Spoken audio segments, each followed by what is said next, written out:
अब रूल 43 देखते हैं। देखो रूल 43 क्या है, रूल 43 क्या है, बहुत ही सिंपल सा रूल है 43। ये बोलता है apportionment of tax on capital goods, जो कि काम में आ रहे हैं किसके लिए, टैक्सेबल सप्लाईज के लिए, इंक्लूडिंग जीरो रेटेड सप्लाईज,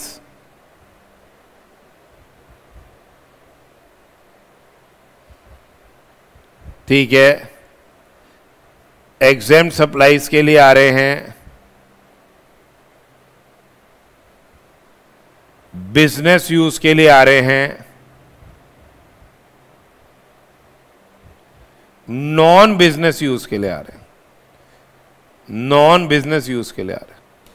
तो सीधी सी बात है, यदि कोई कैपिटल गुड्स, यदि कोई कैपिटल गुड्स, देखो यदि कोई कैपिटल गुड्स एक्सक्लूसिवली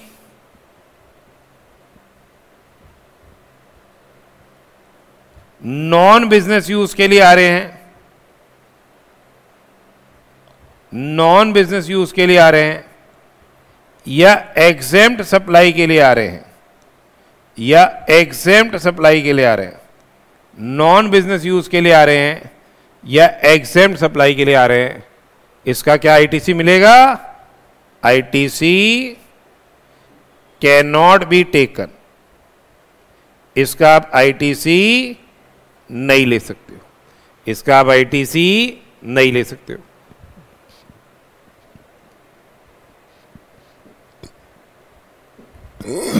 और अगर कैपिटल गुड्स एक्सक्लूसिवली किसके काम में आ गए, टैक्सेबल सप्लाईज के काम में आ रहे हैं, एक्सक्लूसिवली टैक्सेबल सप्लाईज के काम में आ रहे हैं, इंक्लूडिंग जीरो रेटेड सप्लाई,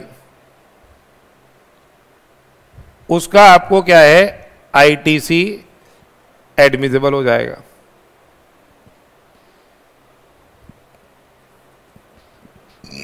उसका आईटीसी क्या है, एडमिसिबल हो जाएगा। अब इनको छोड़ के अदर कैपिटल गुड्स हैं, यानी जो कॉमन हो गए, अदर कैपिटल गुड्स क्या हो गए, जो कॉमन हो गए, अदर कैपिटल गुड्स क्या हो गए, जो कॉमन हो गए, उसका जो इनपुट टैक्स है क्रेडिट, वो क्या है, क्रेडिट कर दिया जाएगा इन इलेक्ट्रॉनिक क्रेडिट लेजर, और इसको डिनोटेड एज ए, इसको डिनोट कैसे किया जाएगा, इसको डिनोट किया जाएगा एज ए। इसको कैसे डिनोट करोगे, the same will be denoted as A, ठीक है, ये आ गया। अब देखो, ये देखो, अब ये देखिए, अब सपोज करो कोई कैपिटल गुड्स थे, अब ध्यान से देखो, कोई कैपिटल गुड्स थे, वो पहले आ रहे थे एग्जेम्प्ट सप्लाई के लिए काम में, पहले आ रहे थे एक्सक्लूसिवली एग्जेम्प्ट सप्लाई के काम में आ रहे थे, पहले 2 साल पहले खरीदे थे, एक्सक्लूसिवली एग्जेम्प्ट सप्लाई के लिए काम में आ रहे थे। अब ये आ रहे हैं कॉमन में आ गए, अब ये कॉमन में आ गए। जैसे सपोज करो आपने कोई 10 लाख के कैपिटल गुड्स 2 साल पहले खरीदे थे, 1,80,000 उस पर क्या दिया था, जीएसटी दिया था, पहले ये एग्जेम्प्ट के लिए आ रहे थे एक्सक्लूसिवली, तो क्या इनका क्रेडिट मिला होगा, क्या इनका क्रेडिट लिया ही नहीं होगा अपन ने, क्योंकि उसका एलिजिबल ही नहीं था। अब ये किस में आ गया, टैक्सेबल सप्लाई को इफेक्ट करने के लिए भी काम में आ रहा है। अब ये एग्जेम्प्ट के अलावा टैक्सेबल सप्लाई को इफेक्ट करने के लिए भी काम में आ रहा है, तो इसका जो आईटीसी है इसको भी क्या है, डिनोटेड, इसको क्रेडिट ले लेंगे, एक तो अपन इसको क्रेडिट ले लेंगे और ये भी ए में जुड़ जाएगा, ये भी ए में जुड़ जाएगा। इसी हिसाब से अगर कोई कैपिटल गुड्स है, इसी हिसाब से अगर कोई कैपिटल गुड्स है जो कि पहले एक्सक्लूसिवली किसके लिए आ रहे थे काम में, टैक्सेबल के लिए आ रहे थे, तो इसका क्रेडिट तो ऑलरेडी ले चुके हो, इसका क्रेडिट तो आप ऑलरेडी ले चुके हो। अब इसको किसके लिए काम में लेने लग गए, एग्जेम्प्ट के लिए भी लेने लग गए, तो इसको भी ए से डिनोट करोगे। सपोज कीजिए ये 20 लाख के कैपिटल गुड्स थे, इसमें टैक्स क्रेडिट आप ऑलरेडी ले चुके हो 3,60,000, ये तो ऑलरेडी ले चुके थे खरीदते वक्त ही, ये ए में आ जाएगा, ये भी ए में आ जाएगा। तो 180 आ गया एक ए में, एक 360 आ गया ए में, और एक जो नए कैपिटल गुड खरीदे जो कि कॉमन के लिए आ रहे थे, सपोज करो वो भी क्या है 180 है। तो अब आपके कितना हो गया, ये 7,20,000 हो गया। ये इसको एग्रीगेट ऑफ ए, जो एग्रीगेट ऑफ ए है ये टीसी टोटल कॉमन हो गया क्रेडिट। अब इसका इनकी लाइफ मानते हैं हम कितनी, इनकी लाइफ मानते हैं हम कितनी 60 मंथ्स, यानी 5 इयर्स इसकी क्या है आपने लाइफ मानी है। लाइफ कितनी मानी है, 5 साल इसकी आपने लाइफ मानी है। मंथली क्रेडिट निकालोगे TM, TM monthly 720 divided by 60, 720 divide by 7, 60 monthly credit कितना हो गया, ये हो गया से 12,000। अब आप इसमें निकालोगे D1, वही चीज है टोटल मंथली क्रेडिट जो कॉमन है वही करना है formula, value of exempt supply हो गया of the tax period divided by aggregate of the turnover in the state. Logically ये अमाउंट क्या है आपको वापस से देना पड़ेगा, this will be added to the output tax liability. तो इस तरह से ये हमको वर्कआउट करना है। और एक है ना ये भी आएगा, जो एग्जेम्प्ट पहले थे और अब आ गए वो किस में बन गए, अब वो टैक्सेबल के लिए भी काम में आने लग गए। जैसे 180 था, 2 साल पहले लिया था अपन ने, पहले एग्जाम के लिए आ रहा था तो आपने क्रेडिट नहीं लिया, आप क्रेडिट ले रहे हो पूरा 180 का। तो ये कह रहे जितने टाइम ये एग्जाम सप्लाई के लिए काम में आया उतने टाइम का आपको अमाउंट पे करना होगा। इसको TIE बोलते हैं। 180 किस रेट से निकालोगे, 5% पर क्वार्टर और पार्ट देयर ऑफ, क्योंकि लाइफ उन्होंने 5 साल मानी है। एक साल में कितने क्वार्टर होते हैं, 4 क्वार्टर होते हैं, 20% हो गया जो आपका डेप्रिसिएशन एक तरह से जो आपको पे करना है 1 साल में। कुल मिला के 5 साल में पूरा यूज कर सकते हो, तो इसलिए 5% पर क्वार्टर और पार्ट देयर ऑफ।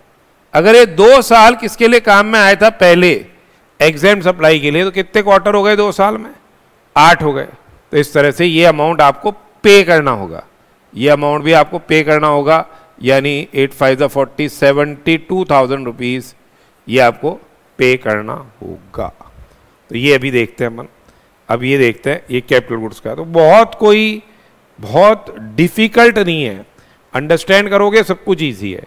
तो देखो attribution of credit, it is what, attribution of credit on capital goods used partly for business and partly for non-business purpose, partly for effecting taxable supply, partly for effecting taxable supply and partly for exempt supplies। ये है rule 43(1). ये क्या है, 43 है rule.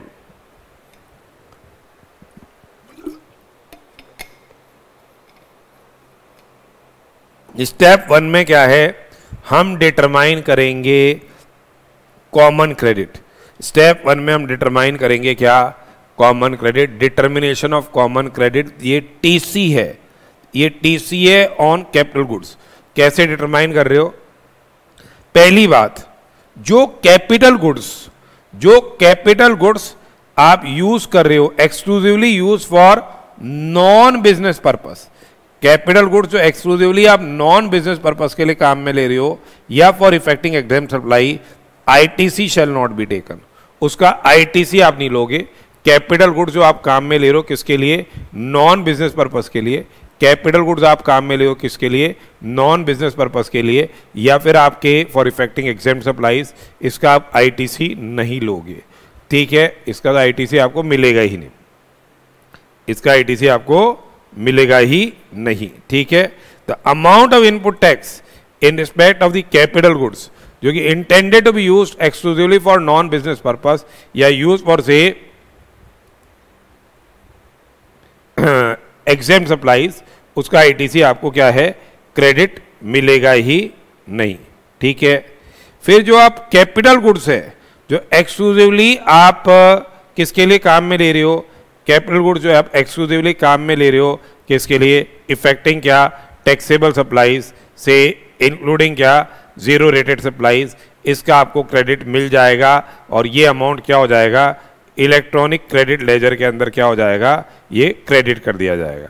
ये amount क्या है, electronic credit laser के अंदर क्या कर दिया जाएगा, क्रेडिट कर दिया जाएगा।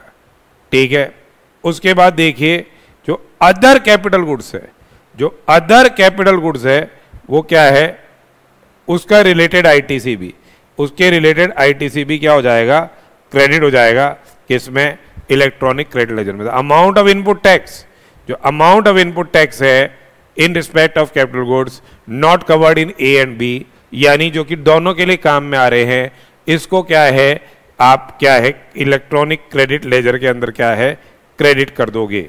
इसको डिनोट किया जाएगा ए के माध्यम से, being the amount of tax reflected on the invoice, credit shall be directly credited to the electronic credit ledger. इसकी लाइफ मानी जाएगी कैपिटल गुड्स की क्या, 5 ईयर्स मानी जाएगी कैपिटल गुड्स की लाइफ। कैपिटल गुड्स की लाइफ क्या है, 5 ईयर्स मानी जाएगी from the date of invoice. Capital goods की लाइफ कितनी मानी जाएगी, 5 ईयर्स मानी जाएगी from the date of invoice. अब देखो, यदि पहले आपके एग्जेम्प्टेड के लिए काम में आ रहे थे, अब टैक्सेबल के लिए भी काम में आने लग गए, पहले क्रेडिट लिया नहीं था तो अब पूरा आईटीसी आप ले लोगे, पर वो कॉमन में आ जाएगा, वो कॉमन में आ जाएगा। और 5% पर क्वार्टर और पार्ट देयर ऑफ आपको अमाउंट पे करना होगा जितने टाइम वो एग्जेम्प्टेड के लिए काम में आया था। तो देखिए, however where any capital goods are earlier covered under A is subsequently covered under C, यानी कॉमन में आ गए, ए में थे, एग्जेम्प्ट सप्लाई के लिए पहले काम में आ रहे थे। The input tax in respect of capital goods denoted A shall be credited where to the electronic credit ledger। Input tax को क्या है, क्रेडिट कर दिया जाएगा इलेक्ट्रॉनिक क्रेडिट लेजर में, subject to the condition that the ineligible credit attributable to the period during which such capital goods were covered by A, attributable to the period during which the capital goods were covered by A, जिसको denote किया जा रहा है TI से, shall be added to the output tax liability. TI किस तरह से, जो 5% पर क्वार्टर और पार्ट देयर ऑफ के हिसाब से अपन निकालेंगे, 5% पर क्वार्टर और पार्ट देयर ऑफ के हिसाब से निकालेंगे, उसको ऐड कर दिया जाएगा कहाँ पे, आउटपुट टैक्स लायबिलिटी में। ठीक है, TIE central tax, state tax, union territory tax और इंटीग्रेटेड टैक्स का सेपरेटली डिक्लेयर किया जाएगा। उसके अलावा जो कॉमन है, common credit aggregate of A, common credit जो है उसको हम टी, जो टैक्स पीरियड का निकल के आया उसको TC से डिनोट करेंगे। इसी हिसाब से अगर कोई कैपिटल गुड्स पहले एक्सक्लूसिवली टैक्सेबल सप्लाईज के काम में आ रहे थे, अब कॉमन यूज के लिए काम में आने लग गए, उसके इनपुट टैक्स क्रेडिट को भी आप ए में जोड़ दोगे और TC निकल के आ जाएगा। ठीक है, अब आपको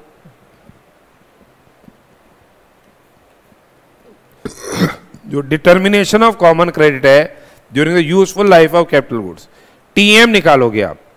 अब आप TM निकालोगे, TM क्या हो जाएगा, TM क्या होता है, मंथली क्रेडिट हो गया। टोटल जो कॉमन आया डिवाइड बाय 60, क्योंकि लाइफ ऑफ कैपिटल गुड्स कितनी ली है, 5 साल लिए, तो TM हो जाएगा। Amount of input tax credit attributable to tax period on common capital goods during their useful life be denoted as TM, which will be calculated as TC divided by 60। ठीक है, इन्होंने सब साफ बता दिया। It has been clarified that जो useful life of capital goods है, जो useful life of capital goods है वो 5 साल कंसिडर की जाएगी from the date of invoice, and the set formula जो है ये एप्लीकेबल होगा during the useful life of capital goods. अब अपने को निकालना है एक तरह से टीई। टीई है ये, D1 बोलो या टीई बोलो, टीएम जो आया into E by F, TE.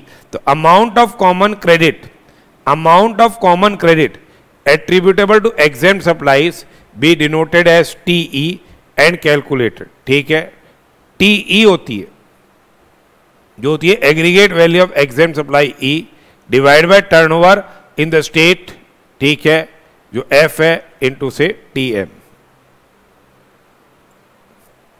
अगर turnover details are not available तो फिर आपको यहां भी वही फॉर्मूला तो वही लगेगा जो टीई वाला, aggregate value of exempt supply divide by total turnover into TM. और अगर टर्नओवर डिटेल्स अवेलेबल नहीं है तो turnover details previous tax period की लेनी है। टर्नओवर डिटेल्स आपको प्रीवियस टैक्स पीरियड की लेनी है जब भी वो अवेलेबल, जिसकी भी वो अवेलेबल है। इसमें भी जो आपके सेम है वो तो बाकी चीज़ें, जो एग्जेम्प्ट सप्लाईज है उसके अंदर या टोटल टर्नओवर में central excise duty, state excise duty, central VAT मतलब स्टेट वैट, ये सब क्या है आपको एक्सक्लूड करना पड़ेगा। जहाँ रेस्ट अब अपने को जो टीई निकल के आया along with the applicable interest during every tax period, ठीक है, वो ऐड हो जाएगा किसमें, output tax liability of the person making such claim of credit. जो टीई की कंप्यूटेशन होगी सीजीएसटी की अलग होगी, एसजीएसटी की अलग होगी, यूटीजीएसटी की अलग होगी, आईजीएसटी की अलग होगी। और एग्जेम्प्ट सप्लाई में तो आपको पता है ही, value of services by way of accepting deposits, loans and advances in so far as the consideration is represented by way of interest और डिस्काउंट, ये इंक्लूड नहीं किया जाएगा। पर बैंकिंग कंपनी और फाइनेंशियल इंस्टीट्यूशन इंक्लूडिंग एफसीएफसी में, NBFC में, वो एग्जेम्प्ट सप्लाई की एम्बिट में आएंगे। उसके अलावा value of supply of services, value of supply of services by way of transportation of goods by a vessel from custom station of clearance in India to place outside India और duty credit scripts, ये क्या है exempt supply की ambit में एक तरह से क्या है नहीं आ रहा है। अब नेक्स्ट देखिए जो कैपिटल गुड्स का आपको कैसे निकालना है, एक बार समरी देख लो। पहला ए है जिसमें जो आईटी जो कैपिटल गुड्स का एक्सक्लूसिवली नॉन बिजनेस यूज़ के लिए, एक्सक्लूसिवली किसके लिए, नॉन बिजनेस यूज़ के लिए है, ठीक है, या एग्जेम्प्ट सप्लाई के लिए है, वो अमाउंट क्रेडिट नहीं किया जाएगा इलेक्ट्रॉनिक क्रेडिट लेजर में, वो अमाउंट क्रेडिट किया नहीं जाएगा इलेक्ट्रॉनिक क्रेडिट लेजर के अंदर।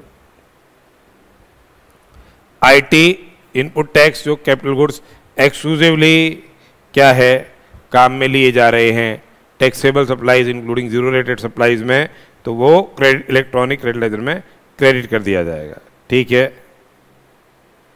उसके अलावा जो इनपुट टैक्स क्रेडिट है कैपिटल गुड्स का जो कि ऊपर वाले ए और बी में कवर्ड नहीं है, वो भी क्रेडिट हो जाएगा इलेक्ट्रॉनिक क्रेडिट लेजर में। इनकी यूजफुल लाइफ रहेगी 5 years from the date of invoice, इसको टीसी बोलेंगे। कॉमन क्रेडिट क्या हो गया, एग्रीगेट ऑफ टीसी, जो एग्रीगेट ऑफ ए है टीसी है। अगर क्या है कोई कैपिटल गुड्स पहले एग्जेम्प्ट सप्लाई के काम में आ रहे थे, अब टैक्सेबल के लिए भी काम में आएंगे, तो उसका जो आईटी है वो भी ऐड हो जाएगा किसमें, ए के अंदर। टीआई वर्कआउट होके आएगा 5% पर क्वार्टर और part thereof, TI work out होके आएगा 5% पर क्वार्टर और पार्ट देयर ऑफ। और बी है CG under B is subsequently get under A, तो ये भी जो बी वाला है टैक्सेबल वाले भी अब एग्जेम्प्ट के लिए भी काम में आने लग गए, तो ये IT of such capital goods वो भी ए में जुड़ जाएगा, ठीक है। टीएम निकालोगे आप कैसे, जो टीसी डिवाइड बाय 60, अब टीएम इज इक्वल टू क्या, टीसी डिवाइड बाय 60। अब टीई क्या हो गया, देखो टीई हो जाएगा जो आपको पैसा देना है वो जगह E divide by F into T M. E क्या हो गया, aggregate value of exempt supply हो गया, ई क्या हो गया, aggregate value of exempt supply हो गया, एफ क्या हो गया, टर्नओवर इन द स्टेट ये ड्यूरिंग द टैक्स पीरियड हो गया। अगर टर्नओवर डिटेल उस टैक्स पीरियड की नहीं है तो आपको प्रीवियस टैक्स पीरियड की टर्नओवर डिटेल लेनी पड़ेगी। और जो टीई है ये ऐड हो रहा है, और एक टीआईई है, ये भी अमाउंट क्या हो रहा है, ऐड हो रहा है किसमें, आउटपुट टैक्स लायबिलिटी में।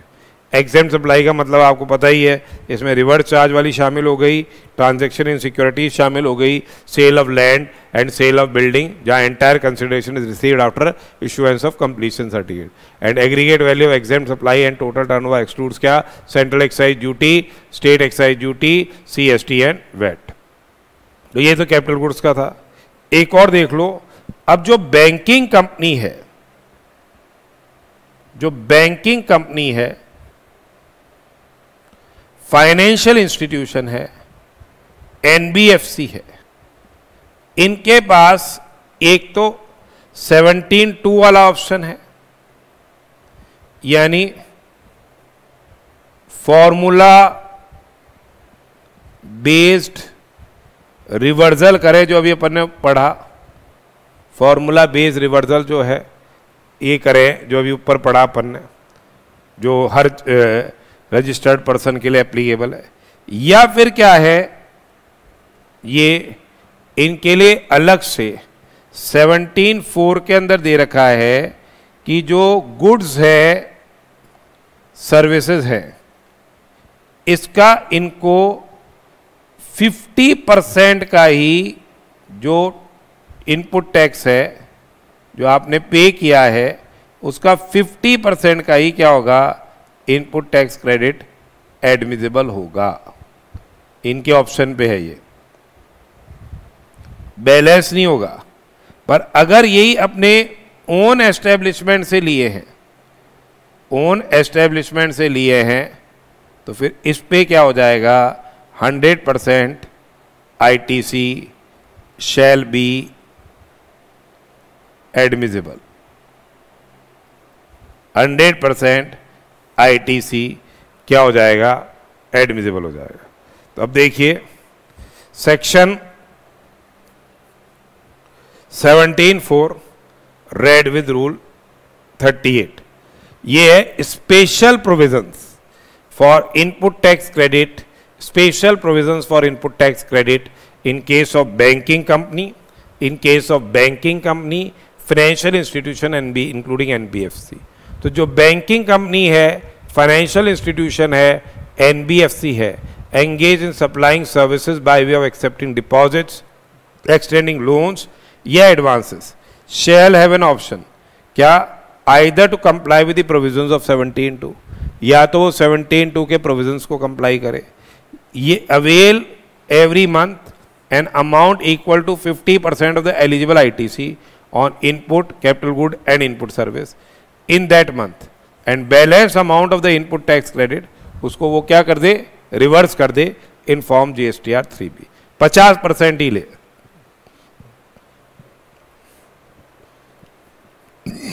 और जो 50% का जो रेस्ट्रिक्शन है, 50% का जो रेस्ट्रिक्शन है, shall not apply, shall not be applicable in case of supplies made to own establishment.